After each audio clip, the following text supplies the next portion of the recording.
छत्तीसगढ़ के deputy CM Arun Sao इन दिनों लोकसभा चुनाव के प्रचार के लिए दिल्ली के दौरे पर रहे। इस दौरान उन्होंने जनसभा को संबोधित किया। वहीं हमारे संवाददाता ने डिप्टी सीएम अरुण साव से खास बातचीत की। सुनवाते हैं आपको।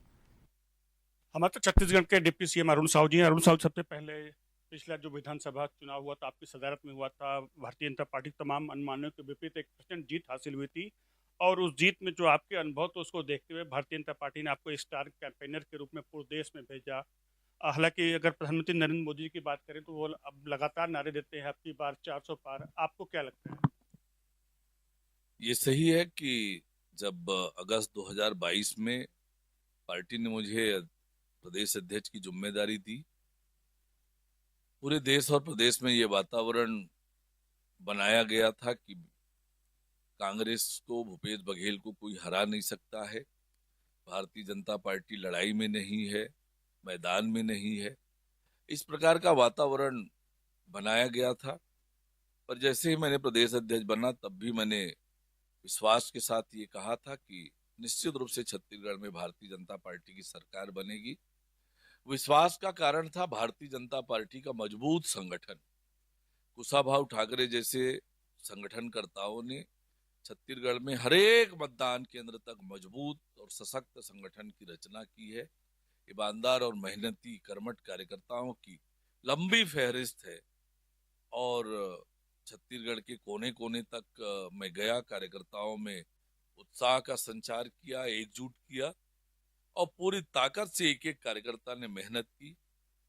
उसका परिणाम हुआ कि विधानसभा चुनाव में ऐतिहासिक जीत मिली। 46% से अधिक वोट मिला, 54 सीटें मिली और ऐतिहासिक जीत भारतीय जनता पार्टी को मिली है। विष्णुदेव साय जी के नेतृत्व में हमारी सरकार का गठन हुआ। मोदी की एक एक गारंटी को पूरा करने का काम हम कर रहे हैं। और आज जिस प्रकार से देश का वातावरण है, प्रदेश का वातावरण है, पिछले 10 सालों में नरेंद्र मोदी जी ने जिस प्रकार से देश की दशा और दिशा बदली है, जिस प्रकार से याद करिए 2014 का वो दौर जब देश में घोर निराशा का वातावरण था, पॉलिसी पैरालिसिस की स्थिति थी और आए दिन घोटाले, भ्रष्टाचार उजागर हो रहे थे। देश में आतंकवाद, अलगाववाद, नक्सलवाद का बोलबाला था। और ऐसे में जब नरेंद्र मोदी जी देश के प्रधानमंत्री बने और 10 सालों में देश की दशा और दिशा बदली है, आज देश का आम व्यक्ति ये चाहता है कि नरेंद्र मोदी जी तीसरी बार देश के प्रधानमंत्री बने और देश की जनता स्वयं आगे बढ़कर आज नरेंद्र मोदी जी के लिए काम कर रही है। इसलिए आज जो अब की बार 400 पार का नारा है वो देश के लोगों का नारा बन गया है और वो 4 जून को पूरा होने वाला है। अरुण जी, अगर बात अब इस चुनाव करें तो इस चुनाव में सबसे बड़ा जो मुद्दा है वो कहीं न कहीं आरक्षण है। और आरक्षण को लेकर ही कल कलकत्ता हाईकोर्ट ने एक बड़ा अहम फैसला दिया। इसको लेकर कल शाम की बात करें, आज पूरे दिन की बात करें, आप लगातार इंडिया गठबंधन पर आक्रामक है। आपने कहा यह इंडिया गठबंधन या ममता बनर्जी के मुंह पर करारा तमाचा है। हाँ, निश्चित रूप से जिस प्रकार से कलकत्ता उच्च न्यायालय का फैसला आया है, धर्म के आधार पर आरक्षण का कोई प्रावधान हमारे संविधान में नहीं है, पूरी तरह से निषिद्ध है।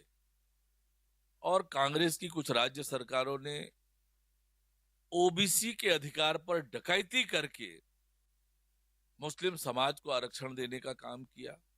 ममता बनर्जी ने भी वही काम किया था 2010 से और कलकत्ता उच्च न्यायालय ने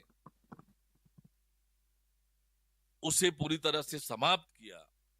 कलकत्ता उच्च न्यायालय का फैसला स्वागत योग्य है और कलकत्ता उच्च न्यायालय के फैसला आने के बाद ममता बनर्जी ने जो रुख दिखाया है वो बिल्कुल निंदनीय है। एक मुख्यमंत्री होकर ये कहना कि मैं न्यायालय के फैसले को नहीं मानती, ये अत्यंत दुर्भाग्यजनक है। पर कांग्रेस पार्टी और ये विपक्षी दल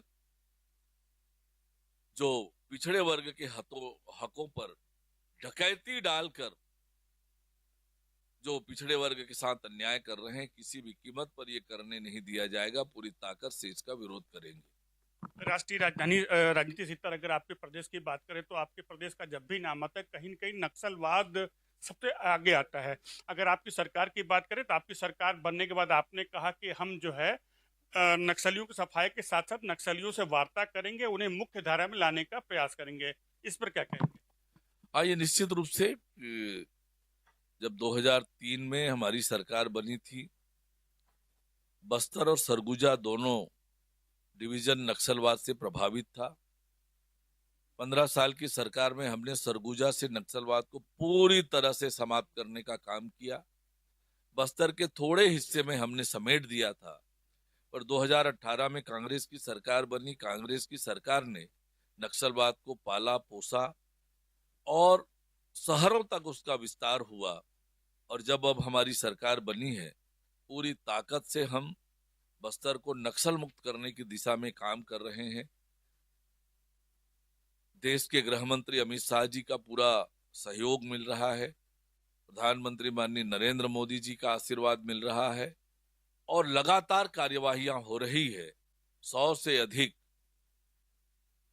बड़े बड़े नक्सली, इनामी नक्सली भी मारे गए हैं।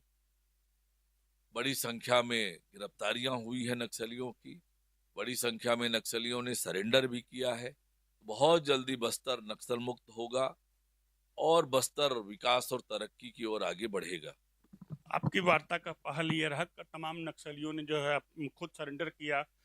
कई राज्य ऐसे हैं जो नक्सल से प्रभावित हैं, उनमें कुछ राज्य ऐसे हैं जो भारतीय जनता पार्टी की आप गठबंधन की सरकार है। क्या आप उन राज्यों से मदद लेंगे या उनसे भी समन्वय स्थापित करेंगे? हाँ, निश्चित रूप से समय समय पर संयुक्त रूप से बैठक होती है और आपस में बातचीत करके योजना बना के इस दिशा में काम होता है। तो निश्चित रूप से समन्वय है और मिलजुल कर नक्सलवाद को समाप्त करने के लिए काम कर रहे हैं। केंद्र सरकार हर प्रकार की मदद देश को नक्सल मुक्त करने में कर रही है। तो निश्चित रूप से ये लगातार हो रहा है।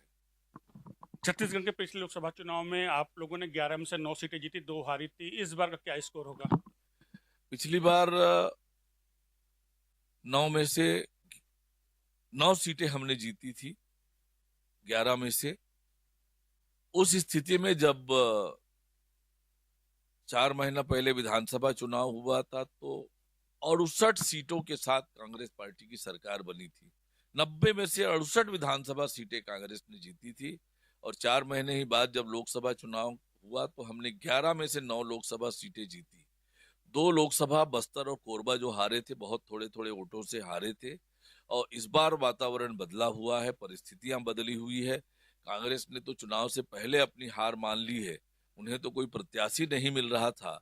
जनता के द्वारा हराए गए, नकारे गए लोगों को उन्होंने प्रत्याशी बनाया है और छत्तीसगढ़ की जनता मोदी जी के 10 साल के काम और भारतीय जनता पार्टी की राज्य सरकार विष्णुदेव साय जी के नेतृत्व वाली सरकार के 4 महीने के काम में जो मोदी की गारंटी पूरी हुई है, उसको लेकर उत्साहित है और छत्तीसगढ़ की जनता 11 की 11 सीटें नरेंद्र मोदी जी और भारतीय जनता पार्टी की झोली में डालने वाली है।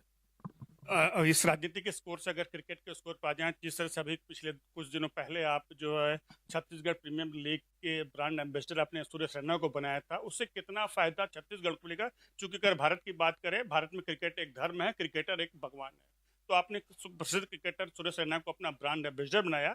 छत्तीसगढ़ क्रिकेट को कितना फायदा मिलेगा इसका?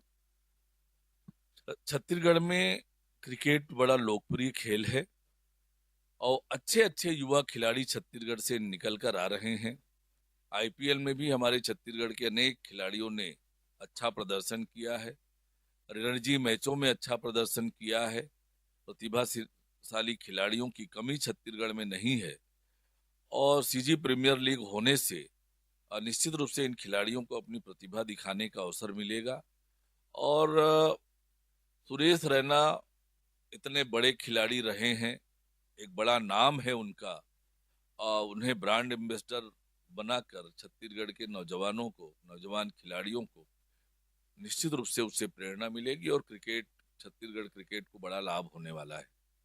अंत में एक सवाल नहीं, मेरा एक निवेदन होगा, चूंकि एशियन न्यूज की अगर बात करें, आपके प्रदेश छत्तीसगढ़ का एक प्रमुख चैनल है, छत्तीसगढ़िया भाषा में छत्तीसगढ़ के लोगों के लिए आप क्या संदेश देंगे? हमारे छत्तीसगढ़ बहुत सुघर छत्तीसगढ़ है।